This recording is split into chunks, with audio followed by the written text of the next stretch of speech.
Good morning, crew. This morning on the Morning Tailboard, I want to talk about journeymen's teaching their apprentices. It's become a lot more common lately that journeymen just don't do much to help the apprentice out with their learning process. And they just make them go fetch stuff. If they ever get the chance to weld, they just throw them some rod and say, figure it out. And that's not the way it's supposed to be. Granted, apprentices are lessers. Face it, that's what they are. You're not a journeyman. You don't have the respect yet. It's no biggie. Don't go off in tears.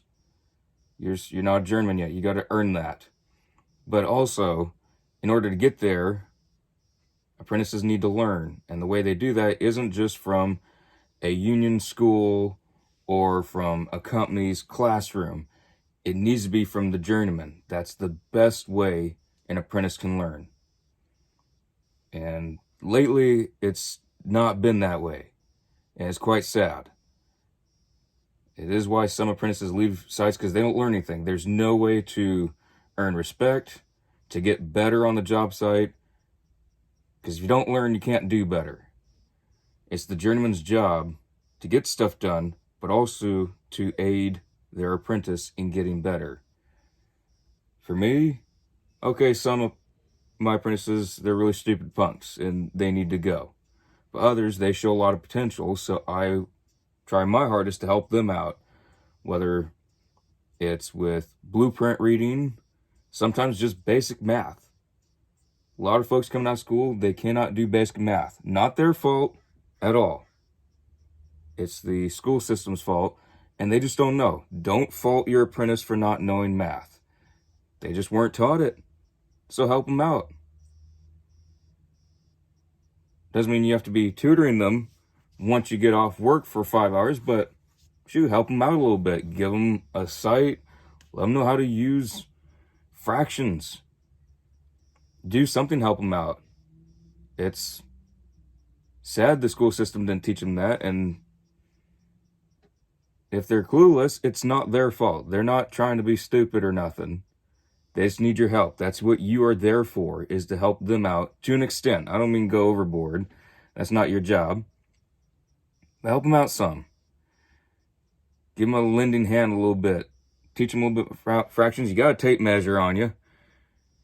Go for it. You got blueprints that you're going to read. Show them one little thing. Each time you look at a blueprint, one little thing. A weld symbol. Tell them to draw it and write the name of it. Show them hidden lines, phantom lines, section cuts,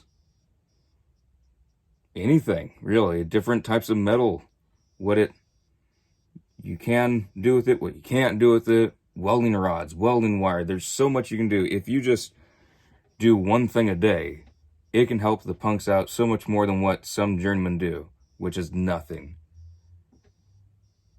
So, journeymen, y'all need to shape up a little bit if you're not doing that, because you ain't doing it right. Punks, don't take it for granted, but they are supposed to be there to help you. We try, but if you are naturally stupid, we're not going to help you very much. Make sure you show the work ethic. Be the best you can be on the job site. Always show that you want to learn. If you don't want to learn, me personally, I ain't going to help you. Like, you can go do whatever. I don't care.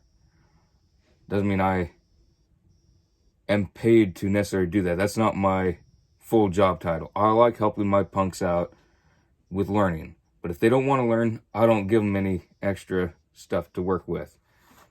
I want to be working with the guys that want to learn. If you're a punk, you better be there to learn. That's part of your job title, is to learn. Alright, so let's try and change things around a little bit.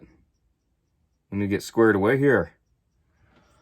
Alright, let's get teaching journeymen and apprentices. You better get a learning. Alright, let's go, crew.